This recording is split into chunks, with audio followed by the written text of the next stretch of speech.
Assalamualaikum warahmatullahi wabarakatuh. Perkenalkan, nama saya Kania Prisiu Putri dan saya bersama teman saya Nailah Nur Solihah akan mempresentasikan tentang scientific approach in asking and giving opinion material.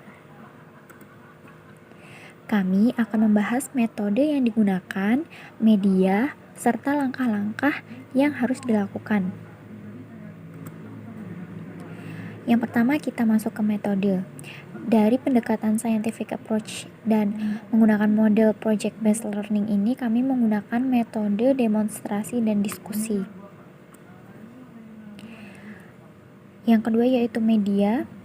Di sini kami menggunakan media LKS, buku paket, PowerPoint, audio, dan internet dengan menggunakan alat laptop, LCD, dan speaker. Dan sumber belajar yang kami gunakan yaitu LKS Bahasa Inggris kelas 8, buku teks wajib When English Rings the Bell, Grade 8, Chapter 1, Hal 1 until 19. Dan selanjutnya kami menuju langkah-langkah. Yang pertama yaitu tahap persiapan.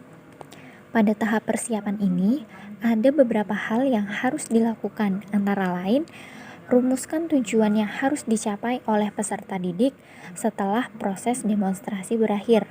Tujuan ini meliputi beberapa aspek, seperti aspek pengetahuan dan keterampilan tertentu. Persiapkan garis-garis besar langkah-langkah demonstrasi yang akan dilakukan.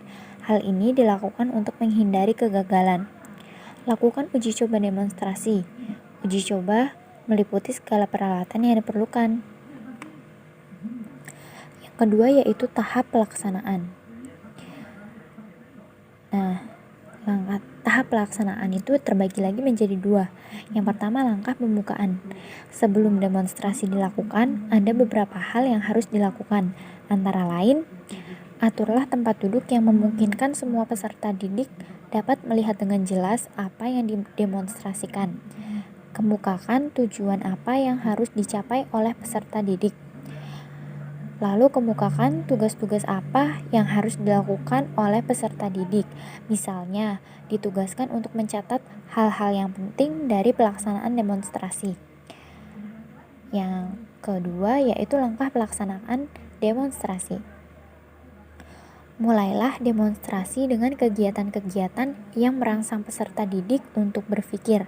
Misalnya, pertanyaan-pertanyaan yang mengandung teka-teki, sehingga mendorong peserta didik tertarik untuk memperhatikan demonstrasi. Ciptakan suasana yang menyejukkan dan menghindari suasana yang menegangkan. Yakinkan bahwa semua peserta didik mengikuti jalannya demonstrasi. Berikanlah kesempatan kepada peserta didik untuk secara aktif memikirkan lebih lanjut sesuai dengan apa yang dilihat dari proses demonstrasi. Sekian presentasi dari kami. Apabila ada kekurangan, kami mohon maaf. Dan apabila ada pertanyaan, silahkan kalian tulis di kolom komentar. Terima kasih. Wassalamualaikum warahmatullahi wabarakatuh.